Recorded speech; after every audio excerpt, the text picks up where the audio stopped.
हर हर महादेव। स्वागत है आप सबका हमारे भक्तिपूर्ण चैनल पर। हम श्री शिव पुराण का अध्ययन कर रहे हैं और रुद्र संगीता में सती खंड को पढ़ रहे हैं। सती खंड में हमने 23 अध्याय पढ़ लिए हैं।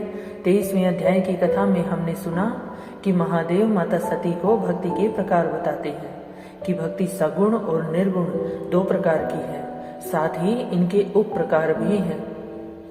इसके साथ ही महादेव माता सती को ये भी बताते हैं कि उन्हें उनके भक्त अत्यंत प्रिय होते हैं। आगे की कथा आज के अध्याय 24 में। यदि आप चैनल पर नए हैं तो कृपया चैनल को लाइक, शेयर और सब्सक्राइब जरूर से कर लें ताकि आने वाली कथा, आने वाली वीडियो का नोटिफिकेशन आप तक पहुंचता रहे। तो चलिए आज का 24वां अध्याय शुरू करते हैं। बोले शंकर भगवान की जय। 24वां अध्याय है दंडकारण्य में शिव को श्री राम के प्रति मस्तक झुकाते देख सती का मोह तथा शिव की आज्ञा से उनके द्वारा श्री राम की परीक्षा। नारद जी बोले, हे ब्रह्मन, हे विधे, हे प्रजानाथ, हे महाप्राज्ञ, हे दयानिधे, आपने भगवान शंकर तथा देवी सती के मंगलकारी सुयश का श्रवण कराया है। अब इस समय पुनः प्रेम पूर्वक उनके उत्तम यश का वर्णन कीजिए। उन शिव दंपत्ति ने वहां रहकर कौन सा चरित्र किया था, इन सब का वर्णन कीजिए। ब्रह्मा जी कहते हैं, मुने, मुझसे सती और शिव के चरित्र का प्रेम से श्रवण करो। मैं तुम्हें महादेव और माता सती के चरित्र का श्रवण कराता हूँ, उसकी कथा सुनाता हूँ। वे दोनों दंपत्ति वहां लौकिक की गति का आश्रय ले नित्य निरंतर क्रीड़ा किया करते थे। तदनंतर महादेवी सती को अपने पति शंकर का वियोग प्राप्त हुआ, ऐसा कुछ श्रेष्ठ बुद्धि वाले विद्वानों का कथन है। परंतु मुने, वास्तव में उन दोनों का परस्पर वियोग कैसे हो सकता है, क्योंकि वे दोनों वाणी और अर्थ के समान एक दूसरे से सदा मिले जुले हैं, शक्ति और शक्तिमान हैं तथा चित स्वरूप हैं। वो कभी भी एक दूसरे से अलग नहीं हो सकते। भगवान शिव माता सती के और माता सती भगवान शिव की ही अंग हैं। फिर भी उनमें लीला विषयक रुचि होने के कारण ये सब कुछ संघटित हो सकता है। सती और शिव यद्यपि ईश्वर हैं तो भी लौकिक रीति का अनुसरण करके वे जो लीलाएं करते हैं वे सब संभव हैं। दक्ष कन्या सती ने जब देखा कि मेरे पति ने मुझे त्याग दिया, तब वे अपने पिता दक्ष के यज्ञ में गई और वहां भगवान शंकर का अनादर देख उन्होंने अपने शरीर को त्याग दिया। वे ही सती पुनः हिमालय के घर पार्वती के नाम से प्रकट हुई और बड़ी भारी तपस्या करके उन्होंने वहां विवाह के द्वारा पुनः भगवान शिव को प्राप्त कर लिया। अब की बार माता सती हिमालय के घर पार्वती नाम से प्रकट हुई। सूत जी कहते हैं, हे महर्षियों, ब्रह्मा जी की बात सुनकर नारद जी ने विधाता से शिवा और शिव के महान यश के विषय में इस प्रकार से पूछा। नारद जी बोले, हे महाभाग विष्णु शिष्य, हे विधाता, आप मुझे शिवा और शिव के भाव तथा आचार से संबंध रखने वाले उनके चरित्र को विस्तार पूर्वक सुनाइए। हे तात, भगवान शंकर ने अपने प्राणों से भी प्यारी धर्म पत्नी सती का किस लिए त्याग किया? आपने ये बताया कि महादेव ने सती का त्याग कर दिया, तो आप ये बताइए कि उन्होंने सती का त्याग क्यों किया? ये घटना तो मुझे बड़ी विचित्र सी जान पड़ती है, अतः आप इसे अवश्य कहें। हे अज, आपके पुत्र दक्ष के यज्ञ में भगवान शिव का अनादर कैसे हुआ और वहां पिता के यज्ञ में जाकर सती ने अपने शरीर का त्याग किस प्रकार किया और उसके बाद वहां क्या हुआ, भगवान महेश्वर ने क्या किया? ये सब बातें मुझसे कहिए, इन्हें सुनने के लिए मेरे मन में बड़ी श्रद्धा है। ब्रह्मा जी ने कहा, मेरे पुत्रों में श्रेष्ठ हे महाप्राज्ञ, हे तात नारद, तुम महर्षियों के साथ बड़े प्रेम से भगवान चंद्रमौली का यह चरित्र सुनो। श्री विष्णु आदि देवताओं से सेवित परब्रह्म महेश्वर को नमस्कार करके मैं उनके महान अद्भुत चरित्र का वर्णन आरंभ करता हूँ। बोले शंकर भगवान की जय। हे मुने, ये सब भगवान शिव की लीला ही है। वे प्रभु अनेक प्रकार की लीला करने वाले स्वतंत्र और निर्विकार हैं। देवी सती भी वैसी ही हैं, अन्यथा वैसा कर्म करने में कौन समर्थ हो सकता है? परमेश्वर शिव ही परब्रह्म परमात्मा है। लीला स्वरूप वो भिन्न भिन्न रूप धारण करते हैं। तो सुनो, एक समय की बात है, तीनों लोकों में विचरने वाले लीला विशारद भगवान रुद्र सती के साथ बैल पर आरूढ़ हो इस भूतल पर भ्रमण कर रहे थे। घूमते घूमते वे दंडकारण्य में आए। वहां उन्होंने लक्ष्मण सहित भगवान श्री राम को देखा। जो रावण द्वारा छल पूर्वक हरी गई अपनी प्यारी पत्नी सीता की खोज कर रहे थे। वे हा सीते ऐसे उच्च स्वर से पुकार रहे थे, जहां तहां देखते बारंबार रोते थे। उनके मन में विरह का आवेश छा गया था। सूर्य वंश में उत्पन्न वीर भूपाल दशरथ नंदन भरत अग्रज श्री राम आनंद रहित हो लक्ष्मण के साथ वन में भ्रमण कर रहे थे और उनकी कांति फीकी पड़ गई थी। उस समय उदार चेतापूर्ण काम भगवान शंकर ने बड़ी प्रसन्नता के साथ उन्हें प्रणाम किया और जय जयकार करके दूसरी ओर चल दिए। भक्त वत्सल शंकर ने उस वन में श्री राम के सामने अपने को प्रकट नहीं किया। भगवान शिव की मोह में डालने वाली ऐसी लीला देख सती को बड़ा विस्मय हुआ कि महादेव अपने स्वरूप में श्री राम के सामने प्रस्तुत नहीं हुए। ऐसा क्यों किया? वे उनकी माया से मोहित हो महादेव से बोली।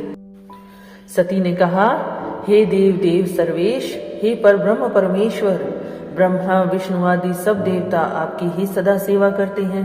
आप ही सबके द्वारा प्रणाम करने के योग्य हैं। सबको आपका ही सर्वदा सेवन और ध्यान करना चाहिए। वेदांत शास्त्र के द्वारा यत्न पूर्वक जानने योग्य निर्विकार परम प्रभु आप ही हैं। तो हे नाथ, ये दोनों पुरुष कौन हैं? इनकी आकृति विरह व्यथा से व्याकुल दिखाई देती है कि आपने इनको प्रणाम किया। ये दोनों धनुर्धर वीर वन में विचरते हुए क्लेश के भागी और दीन हो रहे हैं। इनमें जो ज्येष्ठ है उसकी अंग कांति नीलकमल के समान श्याम है। उसे देखकर किस कारण से आप आनंद विभोर हो उठे थे? आपका चित्त क्यों इतना प्रसन्न हो गया था? आप इस समय भक्त के समान विनम्र क्यों हो गए थे? हे स्वामिन कल्याणकारी शिव, आप मेरे संशय को सुने। हे प्रभु सेव्य स्वामी अपने सेवक को प्रणाम करे, ये तो उचित नहीं जान पड़ता। ब्रह्मा जी कहते हैं, नारद कल्याणमयी परमेश्वरी आदि शक्ति सती देवी ने शिव की माया के वशीभूत होकर जब भगवान शिव से इस प्रकार प्रश्न किया, तब सती की वो बात सुनकर लीला विशारद परमेश्वर शंकर हंसकर उनसे इस प्रकार बोले। परमेश्वर ने कहा, हे देवी सुनो, मैं प्रसन्नता पूर्वक यथार्थ बात कहता हूँ, इसमें छल नहीं है। वरदान के प्रभाव से ही मैंने इन्हें आदर पूर्वक प्रणाम किया है। हे प्रिय, ये दोनों भाई वीरों द्वारा सम्मानित हैं। इनके नाम है श्री राम और लक्ष्मण। इनका प्राकट्य सूर्य वंश में हुआ है। ये दोनों राजा दशरथ के विद्वान पुत्र हैं। इनमें जो गोरे रंग के छोटे बंधु हैं वे साक्षात शेष के अंश हैं। उनका नाम लक्ष्मण है। इनके बड़े भैया का नाम श्री राम है। इनके रूप में भगवान विष्णु ही अपने संपूर्ण अंश से प्रकट हुए हैं। उपद्रव इनसे दूर ही रहते हैं। ये साधु पुरुषों की रक्षा और हम लोगों के कल्याण के लिए इस पृथ्वी पर अवतीर्ण हुए हैं। ऐसा कहकर सृष्टिकर्ता भगवान शंभु चुप हो गए। भगवान शिव की ऐसी बात सुनकर भी सती के मन को इस पर विश्वास नहीं हुआ। क्यों न हो, भगवान शंकर की माया बड़ी प्रबल है और माता सती महादेव की माया से ही मोहित हो चुकी थी। और भगवान शंकर की माया तो संपूर्ण त्रिलोकी को मोह में डाल देने वाली है। सती के मन में मेरी बात पर विश्वास नहीं है, ये जानकर लीला विशारद प्रभु सनातन शंभु यूं बोले। शिव ने कहा, हे देवी मेरी बात सुनो। यदि तुम्हारे मन में मेरे कथन पर विश्वास नहीं तो तुम वहां जाकर अपनी ही बुद्धि से श्री राम की परीक्षा कर लो। प्यारी सती, जिस प्रकार तुम्हारा मोह या भ्रम नष्ट हो जाए वो करो कि जिससे तुम्हारे मन की शंका दूर हो जाए। तुम वहां जाकर परीक्षा करो और तब तक मैं इस बरगद के नीचे खड़ा हूं। ब्रह्मा जी कहते हैं, नारद भगवान शिव की आज्ञा से ईश्वरी सती वहां गई और मन ही मन सोचने लगी कि मैं वनचारी राम की परीक्षा कैसे करूं। अच्छा, मैं सीता का रूप धारण करके राम के पास चलती हूँ। यदि राम साक्षात विष्णु हैं तब तो सब कुछ जान लेंगे, अन्यथा वे मुझे नहीं पहचानेंगे। ऐसा विचार सती सीता बनकर श्री राम के समीप उनकी परीक्षा लेने के लिए गई। और वास्तव में वो मोह में पड़ गई थी, महादेव की माया में घिर चुकी थी। तो सती को सीता के रूप में सामने आई देख शिव और शिव का जप करते हुए रघुकुल नंदन श्री राम सब कुछ जान गए और हंसते हुए उन्हें नमस्कार करके बोले। श्री राम ने पूछा, सती जी आपको नमस्कार है। आप प्रेम पूर्वक बताएं कि भगवान शंभु कहाँ गए हैं? आप पति के बिना अकेली ही इस वन में क्यों कर आई हैं? हे देवी, आपने अपना रूप त्याग कर किस लिए ये नूतन रूप धारण किया है? मुझ पर कृपा करके इसका कारण बताइए। और श्री राम जी की बात सुनकर सती उस समय आश्चर्यचकित हो गई। वे शिव जी की कही हुई बात का स्मरण करके और उसे यथार्थ समझकर बहुत लज्जित हुई।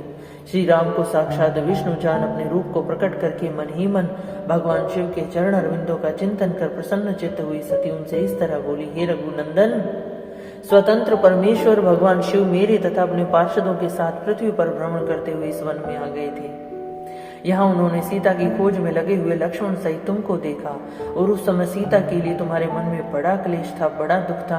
तुम विरह शोक से पीड़ित दिखाई देते थे। उस अवस्था में तुम्हें प्रणाम करके वो चले गए और उस वट वृक्ष के नीचे अभी तक खड़े हैं। भगवान शिव बड़े आनंद के साथ तुम्हारे वैष्णव रूप की उत्कृष्ट महिमा का गान कर रहे थे। यद्यपि उन्होंने तुम्हें चतुर्भुज विष्णु के रूप में नहीं देखा, तो भी तुम्हारा दर्शन करते ही वो आनंद विभोर हो गए और इस निर्मल रूप की ओर देखते हुए उन्हें बड़ा आनंद प्राप्त हुआ। इस विषय में मेरे पूछने पर भगवान शंभु ने जो बात कही, उसे सुनकर मेरे मन में भ्रम उत्पन्न हो गया। अतः राघवेंद्र, मैंने उनकी आज्ञा लेकर तुम्हारी परीक्षा की है। हे श्री राम, अब मुझे ज्ञात हो गया कि तुम साक्षात विष्णु हो। तुम्हारी सारी प्रभुता मैंने अपनी आंखों से देख लिया। मेरा संशय दूर हो गया। तो भी महामते, तुम मेरी बात सुनो। मेरे सामने सच सच बताओ कि तुम भगवान शिव के भी वंदनीय कैसे हो गए, जिनकी वंदना समस्त ब्रह्मांड करता है, जो त्रिलोकी के नाथ हैं, वो तुम्हारी वंदना करें? ये कैसे हो सकता है? मेरे मन में यही एक संदेह है। इसे निकाल दो और शीघ्र ही मुझे पूर्ण शांति प्रदान करो। सती का वचन सुनकर श्री राम के नेत्र प्रफुल्ल कमल के समान खिल उठे। उन्होंने मन ही मन अपने प्रभु भगवान शिव का स्मरण किया।